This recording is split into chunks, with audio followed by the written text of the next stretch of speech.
आज हम Martin meadows की किताब फ्रॉम फेलियर टू सक्सेस इसके हिंदी सारांश पर एक गहरी नजर डाल रहे हैं। अक्सर हम असफलता से डरते हैं ना, लेकिन ये स्रोत कहता है कि ये तो जीवन का हिस्सा है और इससे सीखा जा सकता है। तो चलिए इसमें थोड़ा और गहरे उतरते हैं, देखते हैं कि इस सारांश से हम असफलता को देखने और उससे निपटने के बारे में क्या खास सीख सकते हैं। हमारा मिशन है असफलता को एक बोझ की तरह देखने के बजाय उसे सीखने का एक जरिया बनाना है। सारांश में एक दिलचस्प बात कही गई है, वो ये कि असली विफलता तब नहीं होती जब हम गिरते हैं, बल्कि तब होती है जब हम उस गिरने से कुछ सीखते नहीं हैं। असफलता को समझने के लिए 3 रूपक भी दिए हैं इसमें।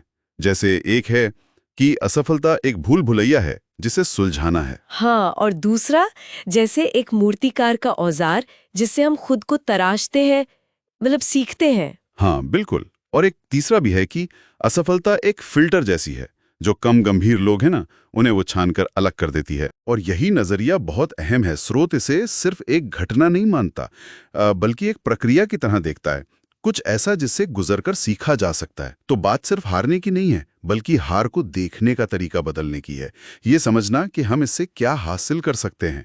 किताब में 7 अलग-अलग तरह की असफलताओं का भी जिक्र है। जैसे एक है ऐसी असफलता जिसे टाला नहीं जा सकता, कोई बाहरी घटना मान लीजिए।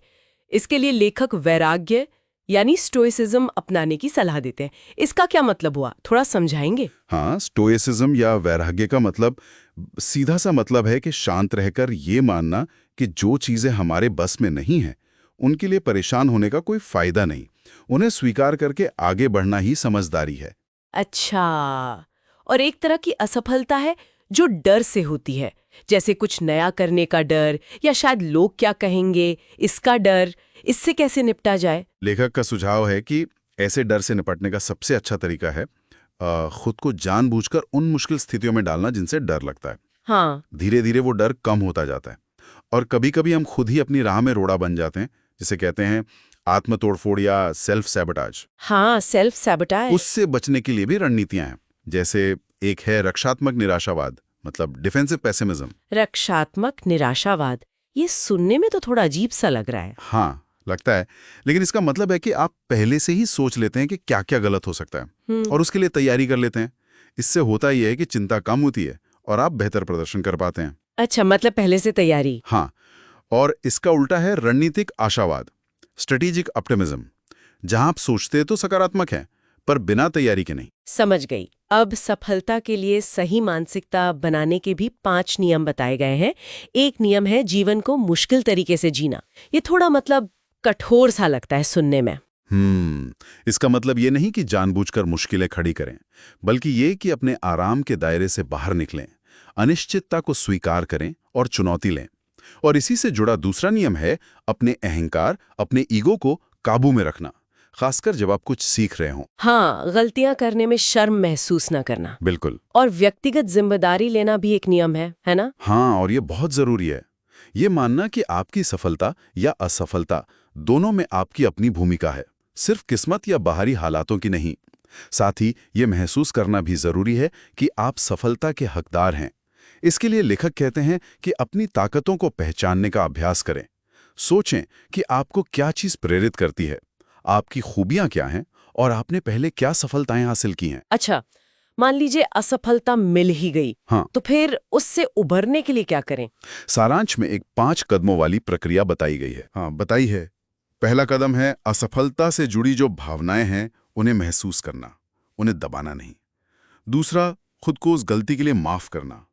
तीसरा, अपनी भावनात्मक स्थिति बदलना, मतलब शायद कुछ देर के लिए ध्यान हटाना, कोई और काम करना। चौथा, और ये बहुत जरूरी है, उस असफलता से सीखना, विश्लेषण करना कि भाई गड़बड़ कहाँ हुई।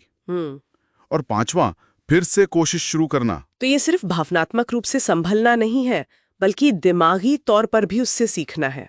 सही कहा आपने। ये पूरी प्रक्रिया असल में लचीलापन, रिजिलियंस बनाने के बारे में है। और वो विश्लेषण वाला कदम शायद सबसे अहम है, ताकि वही गलती दोबारा ना हो। और आगे बढ़ते रहने की हिम्मत जुटाने के लिए भी 3 मास्टर रणनीतियां बताई गई हैं। जैसे एक जुनून पालना। हाँ, एक जुनून या पैशन जो होता है वो आपको मुश्किल समय में भी आगे बढ़ने की प्रेरणा देता है। दूसरी रणनीति है प्रयोग करने वाला नजरिया अपनाना, मतलब एक एक्सपेरिमेंटल अप्रोच रखना, हर कोशिश को एक प्रयोग की तरह देखना, जहां नतीजा चाहे जो हो, सीखना महत्वपूर्ण है। ठीक है। और तीसरी, सिर्फ परिणाम पर ध्यान न देकर कोशिश करने के काम में ही सार्थकता खोजना। ये दिलचस्प है कि सारांश ये भी बताता है कि कब हार मान लेना ठीक है, मतलब हमेशा लगे रहना ही सही नहीं होता। नहीं, हमेशा नहीं। लेखक कहते हैं कि अगर कोई लक्ष्य आपके मूल स्वभाव या आपके मूल्यों से मेल नहीं खाता, तो उसे छोड़ देना बेहतर हो सकता है। या फिर अगर आप सिर्फ इसलिए किसी चीज में लगे हुए हैं क्योंकि आप उसमें बहुत समय या पैसा लगा चुके हैं, इसे कहते हैं डूबी लागत का भ्रम या संक कॉस्ट फैलेसी। अच्छा, संक कॉस्ट फैलेसी। हाँ, मतलब सिर्फ इसलिए टिके रहना क्योंकि बहुत निवेश कर दिया है, भले ही अब उसमें कोई फायदा न दिख रहा हो।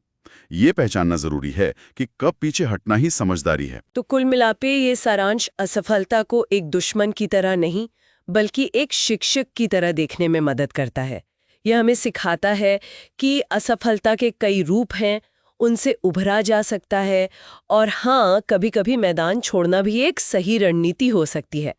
सब कुछ मानसिकता और सही तरीके अपनाने पर निर्भर करता है ना? बिल्कुल।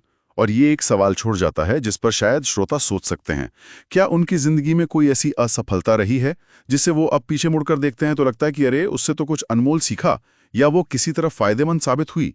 अगर हाँ, तो इस नजरिए को अपनाने से भविष्य की चुनौतियों का सामना करने का उनका तरीका कैसे बदल सकता है, इस पर विचार किया जा सकता है।